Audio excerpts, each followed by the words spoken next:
Okay. Assalamualaikum warahmatullahi wabarakatuh. Nama saya Muhammad Syafiq bin Rahimi, berprogram Diploma Syariah, dan nombor politik saya 023-210-2083. Assalamualaikum warahmatullahi wabarakatuh. Nama saya Muhammad Khalish Mubarak bin Muhammad Halmi.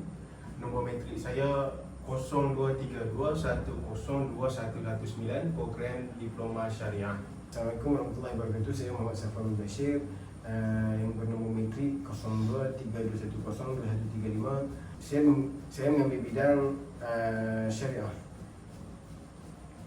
Assalamualaikum warahmatullahi wabarakatuh. Nama saya Muhammad Raihan Fahmi bin Suhairul Nizam. Nombor matrik 0232102093. Diploma Syariah, Fakulti Pengajian Islam. Ya, Assalamualaikum warahmatullahi wabarakatuh. Nama saya Muhammad Aikam Zakri. Saya program Diploma Syariah. Nombor matrik saya 0232102134. Terima kasih. Assalamualaikum warahmatullahi wabarakatuh.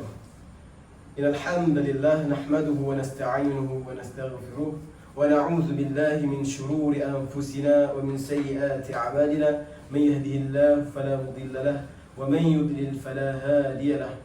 أشهد أن لا إله إلا الله وحده لا شريك له وأشهد أن محمدا عبده ورسوله أما بعد.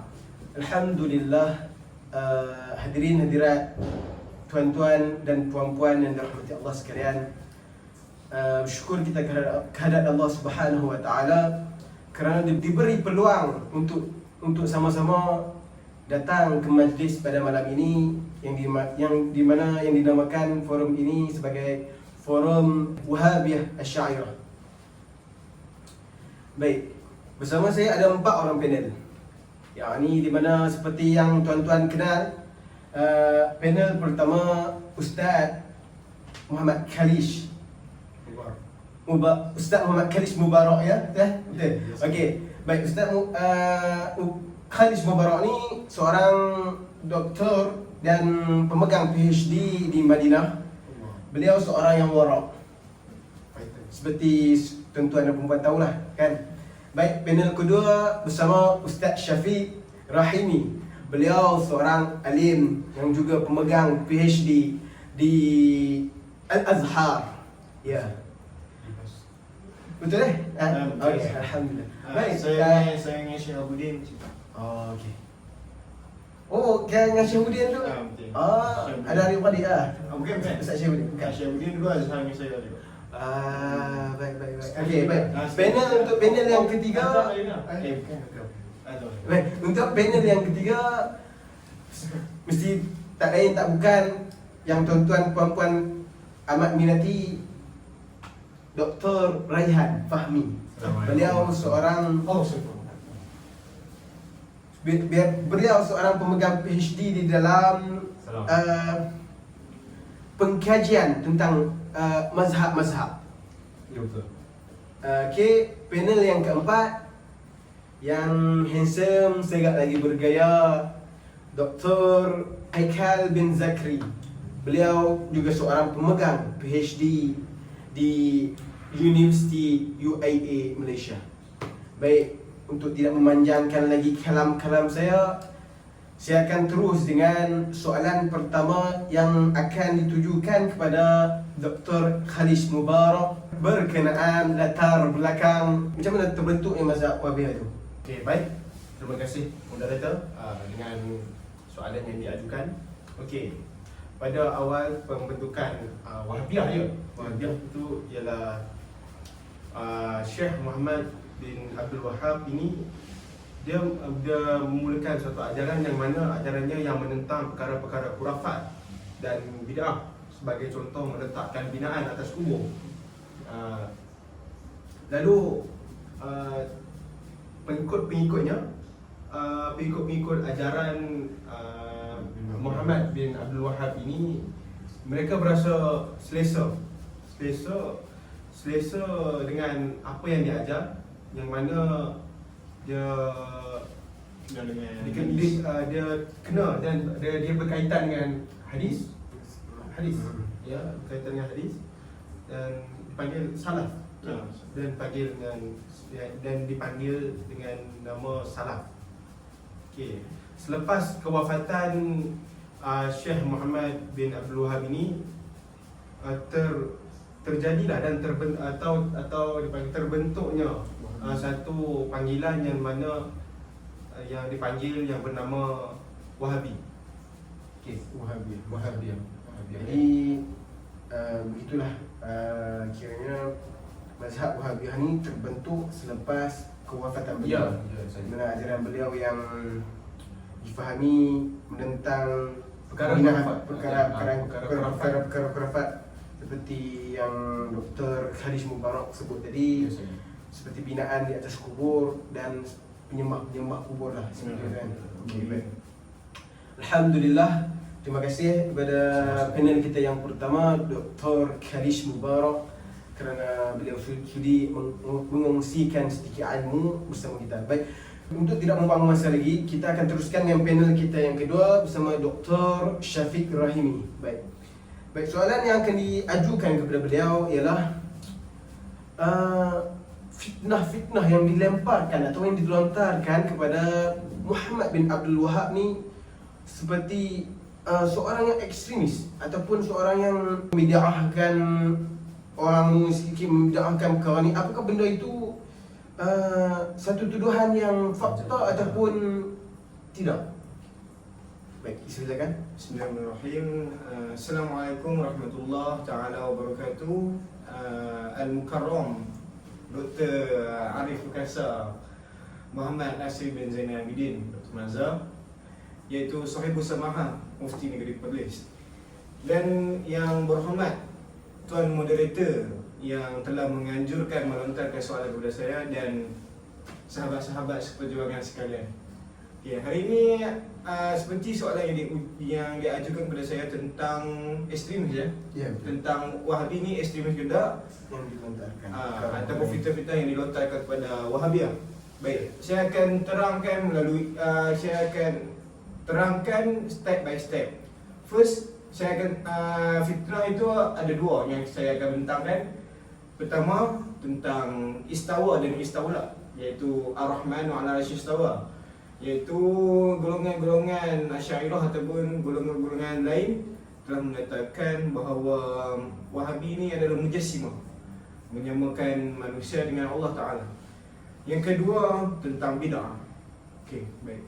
First, Wahabiyah seperti yang dikatakan oleh Dr. Khalid, iaitu berpegang dengan mazhab salaf. Iaitu apa itu mazhab salaf? Mazhab salaf kata Rasulullah SAW, khairun nas qarni summa allazina yalunahum summa allazina yalunahum. Para sahabat bertanya kepada Nabi Muhammad SAW, apakah golongan yang terbaik? Rasul menjawab, khairun nas qarni. Khairun nas qarni, golongan yang terbaik adalah golongan yang di zaman aku, qarni. Summa allazina yalunahum, dan golongan yang kedua iaitu tabi'in. Summa allazina yalunahum, iaitu golongan tabi'in. Jadi kata Nabi Muhammad, golongan itu adalah golongan yang baik akidahnya. Jadi kita sebagai orang Islam perlulah mengikut ikut saya lah, kira mengikut mazhab salaf, sebab Nabi kata itu golongan yang terbaik. Jadi sebab apa yang terbaik? Sebab daripada dekat dengan Nabi. Apa kata Nabi? Ma'alaina wa ashabi. Apa yang ada atas jalannya aku dan sahabat-sahabatku, iaitu sahabat Nabi Muhammad SAW. Okey, golongan salaf adalah golongan salaf telah digelarkan pada zaman kini adalah Wahabiyah. Okey, apa tadi soalan tentang fitnah yang dilemparkan kepada Muhammad bin Abdul. First, kita akan keluarkan ayat Quran sikit. Ar-Rahman 'ala al-'arsy istawa. Golongan salaf berpegang bahawa Allah bersemayam di atas arasy. Bahkan golongan Asy'ariyah wal Maturidi berpegang bahawa Allah berkuasa di atas arasy. Itu fahaman yang berbeza dengan salaf Wahabi dan Asy'ariyah wal Maturidi. First, kata Abdul Rahman Sudais, iaitu Imam Mekah, al-istiwa ma'lum, al-'arsh ma'lum. wal kaif majhul. Al-istiwa ma'lum wal kaif majhul. Was-su'al min ahli bid'ah. Maksudnya al-istiwa ma'lum, kita tahu istiwa tu apa? Istiwa tu bersemayam. Istiwa bermaksud ala ma alaina, apa yang lebih tinggi pada tinggi lagi. Jadi yang kedua, wal kaif majhul, dan siapa yang fikir dia tu bodoh. Siapa yang fikir arah tu macam mana bodoh. Was-su'al min ahli bid'ah, siapa yang bertanya tentang pasal arash ni adalah golongan ahli bid'ah. Baik, apa yang kita faham tentang ayat ni, al-istiwa dan istaula berbeza. Al-istiwa bersemayam, al-istaula itu berkuasa. Jadi kita perlulah berpegang pada mufassirin yang berpegang pada manhaj salaf, yang mereka tidak hidup pada zaman tiga golongan yang terbaik, tapi berpegang dengan, beriktiqad dengan manhaj salaf. Yang kedua tentang bid'ah. Bid'ah. Okey, Bid'ah. qala Rasulullah sallallahu alaihi wasallam, apa hadisnya? من عمل عملا ليس فإن أصدق الحديث فإن أصدق الحديث كتاب الله خير الهدي هدي محمد صلى الله عليه وسلم وشر الأمور محدثاتها وكل محدثة بدعة وكل بدعة ضلالة وكل ضلالة في النار. Bermaksud di sini siapa yang membuat bid'ah, mafhumnya siapa yang membuat bid'ah masuk neraka. Golongan Wahabi tidak menuduh siapa yang membuat bid'ah ni masuk neraka, tapi amalan tu amalan ahlul neraka, amalan yang dilarang membuatnya. Bukan dalam Quran kata haram makan babi, bukan siapa makan babi berdosa, siapa makan babi masuk neraka, tapi siapa yang makan babi berdosa. Jadi di situ kebanyakan ahli bid'ah akan menanyakan, awak ni cerita, awak tak naik muntah sebab Nabi naik muntah. Jadi kata Rasulullah SAW, qala Rasulullah SAW, seperti katakan Nabi Muhammad SAW, man ahdasa fi amrina hadha ma laysa minhu fahuwa raddun. Siapa yang mencipta perkara baru dalam agama, fahuwa raddun, maka ditolak. Jadi dalam mafhum hadis tu kita boleh faham dah. Man ahdasa fi amrina bermaksud siapa yang mencipta dalam agama, amrina perkara kami, fahuwa raddun, maka ditolak, bukan kata perkara dunia. Jadi di situ kita boleh fikir dengan akal yang sihat, badan yang boleh berjalan lagi, otak yang boleh berfikir lagi, bahawa Wahabiyah ataupun Salaf ni tidaklah ekstremis yang dikatakan oleh orang luar. Jadi saya nak jentik sikit pasal ekstremis ni. Ekstremis ni adalah dilahirkan oleh individu yang akan merealisasikan ekstremis tu. Jadi semua pun ada ekstremis. Khawarij ada ekstremis, Asy'ariyah ada ekstremis, Mu'tazilah ada ekstremis. Jadi itu saja yang saya boleh terangkan, dan saya kembali kepada moderator kita. Baik, terima kasih kepada Dr. Syafiq Rahimi dengan dengan penyampaian beliau yang sungguh padat dengan isi dan sungguh penuh bertenaga dengan penyampaian beliau tadi. Seperti yang kita tahu ya, tentang bid'ah tadi, yang seperti mana yang Dr. Syafiq sebut tadi, betul lah kan? Bila mana kata nak dibezakan camca dulu tak ada, dulu ni ada camca, dulu tak ada camca tu. Zaman Nabi tak ada camca, zaman ni ada camca tu, kira kata perkara baru lah bagi orang yang tak tahu kan. Sedangkan sebab terdapat dalam satu hadis, satu ketika Nabi SAW melewati sahabatnya yang sedang mengawinkan kurma. Lalu beliau bertanya, apa ni? Apa yang hang tengah buat ni? Lepas tu sahabat pun jawab, dengan dia kawinkan pokok kurma ni, maka dia akan tumbuh menjadi baik.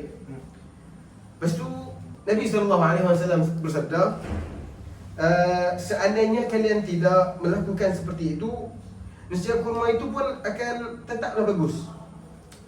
Baik, setelah sahabat dengar apa yang Nabi cakap ni, kemudian sahabat pun dia tak jadi kahwinkan pokok ni. Bila mana sampai satu tahap pokok tu tumbuh, Nabi tanya, pasal apa pokok ni elok? Pasal apa pokok ni elok, pokok ni tak elok? Kemudian sahabat kata, ni pokok yang dia kahwin, ni pokok yang tak kahwin. Sebab itu sebelum dia nak kahwinkan pokok tu, Nabi cakap kalau tak kahwinkan, pokok ni pun akan tumbuh dengan elok. Lepas tu, selepas daripada kejadian tu Nabi kata, urusan dunia kamu lebih mengetahui. Yang bermakna urusan dunia kita, apa pun kereta ke, motor ke, unta ke, apa ke, yang dinamakan dengan urusan dunia ni, kita yang lebih tahu, kita yang lebih mengetahui. Baik, untuk tidak membuang lebih banyak masa, kita akan teruskan bersama panel kita yang ketiga. Tak lain tidak bukan Dr. Muhammad Raihan Fahmi. Dan soalan yang akan ditujukan kepada beliau ialah latar belakang Asy'ariyah. Ya, betul. Baik, silakan. Baik, Assalamualaikum warahmatullahi wabarakatuh. Waalaikumsalam warahmatullahi wabarakatuh. Jadi, terima kasih kepada Tuan pengurusi majlis, moderator, minta maaf. Saya akan menjawab soalan beliau, iaitu latar belakang Asy'ariyah, betul ya? Baik, Asy'ariyah adalah mazhab dalam ilmu akidah atau ilmu tauhid. Ia dalam mazhab yang terkenal, diikuti dan diamalkan di seluruh dunia oleh masyarakat Islam Sunni daripada dahulu hingga sekarang. Asy'ariyah adalah nama yang dipadankan dengan nama pengasas mazhab, iaitu Abu Hasan Al-Asy'ari. Lalu dinamakan mazhab Asy'ariyah yang juga dikenali sebagai mazhab Ahlus Sunnah wal Jamaah. Okey, seterusnya, mazhab Asy'ariyah atau Ahlus Sunnah berpegang kepada takwil, iaitu mengkiaskan sifat-sifat Allah tersebut dengan makna yang layak baginya, tanpa mengurang sedikit pun kesempurnaan Allah dan tidak boleh dikatakan sebagai mensyirikkan Allah. Okey, contoh yang akan diberikan ini adalah tangan Allah berada di atas tangan mereka. Ditafsirkan kekuasaan Allah mengatasi kekuasaan manusia. Jika ayat semua alam ini akan binasa, yang tinggal ialah muka Allah yang maha mulia. Ditaklukkan muka itu dengan zat Allah Subhanahu Wa Taala. Baik. Yang terakhir, mazhab Asy'ariyah ini adalah ulama besar yang telah mengarang kira-kira 300 judul kitab-kitab agama yang tinggi nilai, yang kebanyakannya dalam ilmu akidah. Yang menjadi pengikut kepada mazhab ini adalah majoriti umat Islam, termasuk ulama-ulama ulum yang diketahui kewarakannya dan keilmuan mereka dalam bidang masing-masing. Baik, itu sahaja jawapan saya. Baik, terima kasih kepada Dr. Raihan Fahmi di atas penerangan beliau tentang Asy'ariyah, tentang Asy'ariyah, latar belakang Asy'ariyah. Baik, kita teruskan dengan panel kita yang ketiga, Yang keempat. Baik, kita teruskan dengan panel kita yang keempat, Dr. Muhammad Haikal Zakri. Dan soalan yang akan ditujukan kepada beliau ialah, baik, soalan yang akan ditujukan kepada beliau ialah ulama-ulama yang berpegang dengan mazhab Asy'ariyah. Silakan Dr. Muhammad Haikal Zakri. Baik, Assalamualaikum warahmatullahi wabarakatuh. Waalaikumsalam warahmatullahi wabarakatuh. Terima kasih Tuan Moderator dan panel-panel sekalian. Bagi menjawab persoalan itu, menurut ulama Al-Muhaqqiqun, majoriti umat Islam bermula dengan salaf dan khalaf dari apa jua bidang, contohnya fiqh, akidah, Al-Quran, hadis, tasawuf dan pelbagai yang lain-lainnya. Kesemuanya adalah hal keyakinan dan akidah yang sama dan selari dengan Al-Asy'ariyah dan Al-Maturidiyah.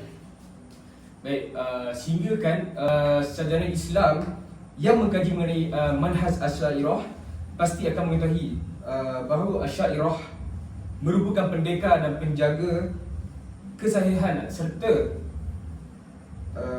kelestarian ilmu, terutamanya ilmu hadis. Di antara golongan Al-Hufaz yang merupakan pemuka para muhadithin dan berpegang dengan akidah seperti ini ialah Al-Hafiz Abu Bakar Al-Ismaili. Beliau merupakan seorang pakar hadis yang paling masyhur pada zamannya. Yang kedua, Al-Hafiz Al-Alim Abu Bakar Al-Baihaqi. Beliau juga merupakan seorang yang masyhur dalam hadis pada zaman ini. Okay.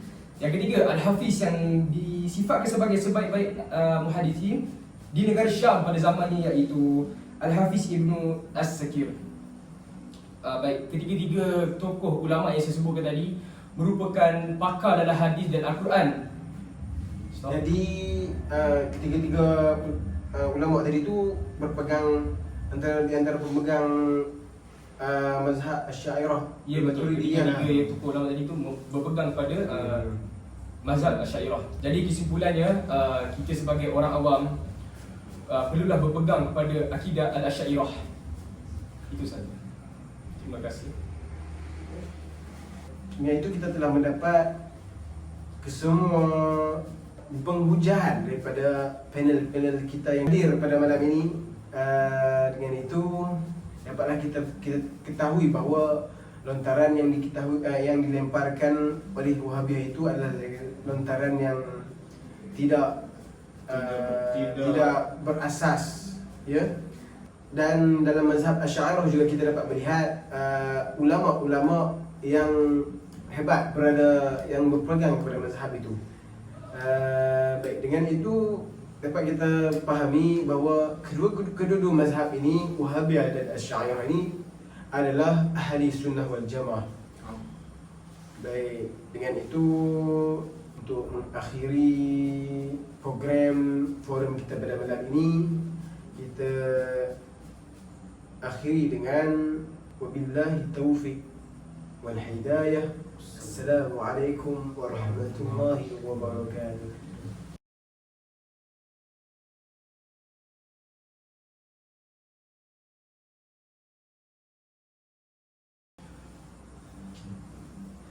Inilah kami